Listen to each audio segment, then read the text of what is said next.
Hello, hello, hello. Welcome to Inner Conquest, the world's greatest modern metaphysics channel. I'm your host, Jacob Edens, and today we're going to be talking about focus.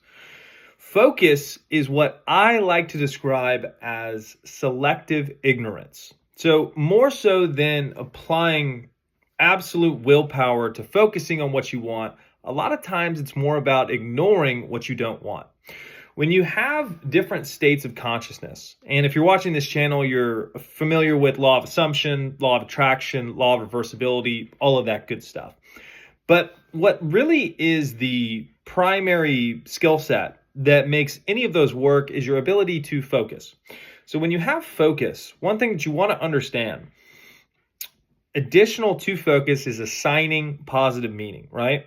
So when people go, oh, I have a hard time focusing, or focusing's not that hard, or focusing's hard for me, like I can't visualize, whatever, right?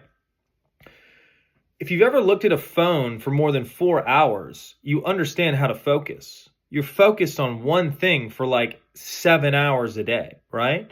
So you always have the ability to do things. It's just whether or not your identity lines up with you being the version of yourself that naturally gravitates towards focusing on what you want, all right?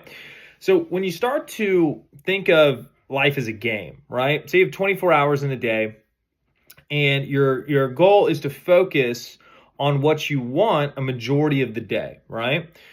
What you want to understand is that when you focus on what you want, you have to think of the version of yourself that has it already, right?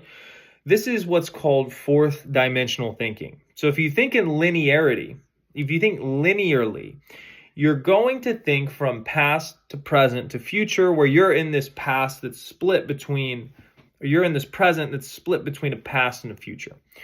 When you think from a linear time scale, about an 18-hour period a day of focusing exclusively on what you want, what that means is that you have to think as if what you want is here right now. But the issue is that if you are, your goal is to get a car, right? How do you think that you have a car if there's actually no car outside, right? Well, it falls into the same principle as, how do you know you have your car keys in your pocket if you can't see your car keys, right? Well, you have a sense that they're there, a knowingness, if you will, that they're in your pocket without having to look at them with your eyes, right? So that sense is the foundation of fourth dimensional thinking.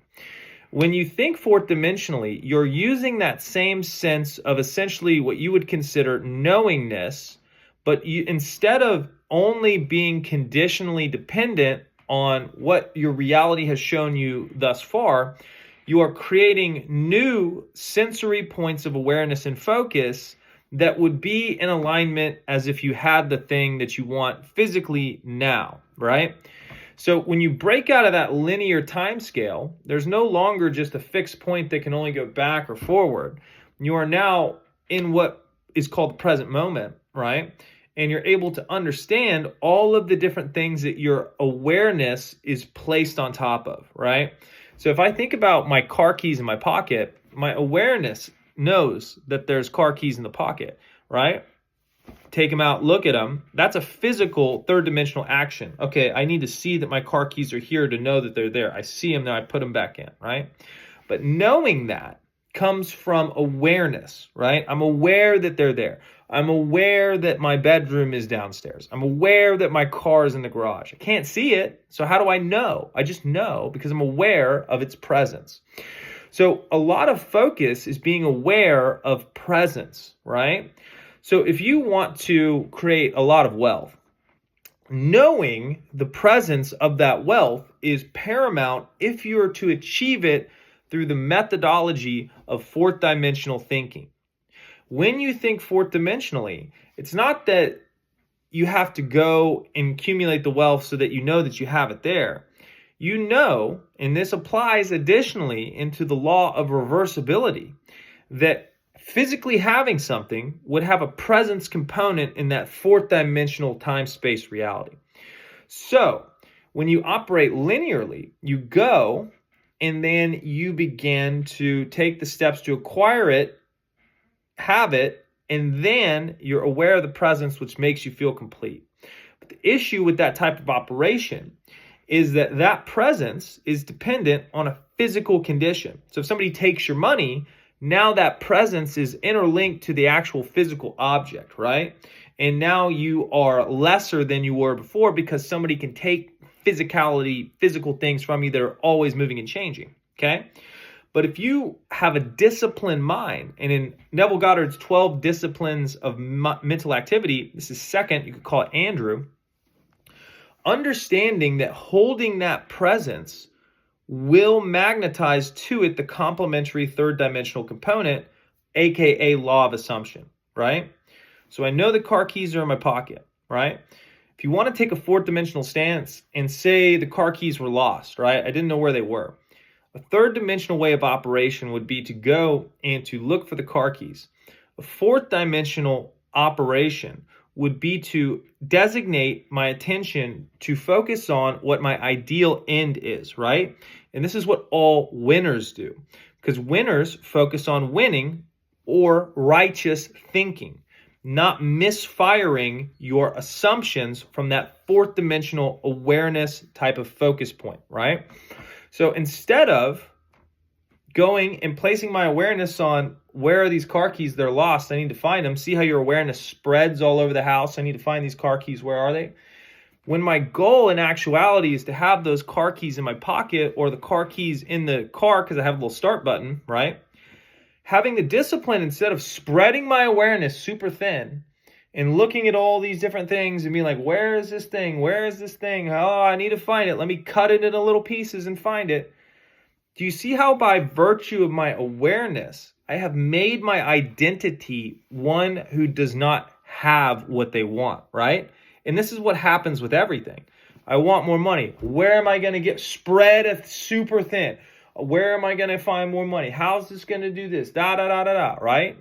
And now you're lost because your awareness got exploded into the external world. So when you focus on a fourth dimensional time-space reality, what you're doing is you're actually ignoring the potentialities for that type of process. And you're making a decision now that no, what I want are my car keys in my pocket. I don't want to look for my car keys, right? What will happen is your brain can flag you and go, well, how are you going to find your car keys without looking? They're lost. They're not lost. You go to the fourth dimensional present awareness of what it would feel like to have them in your pocket, and you affix your attention to that state.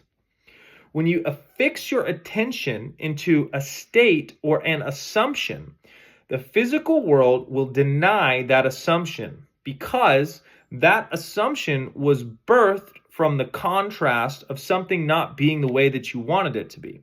So if you look at this reality, the aspect of this reality that makes it interesting is that there's a time delay with lots of things.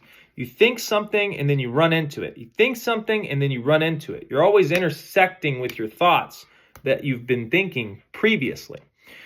So if you know that you're going to run into what you've been thinking, you just start thinking as if you have it the way you want it to right now. But the disciplined aspect comes in when the old, if you want to call it script, is continuously playing and showing out the reality that caused you to want that, what you could call improvement to your situation, right?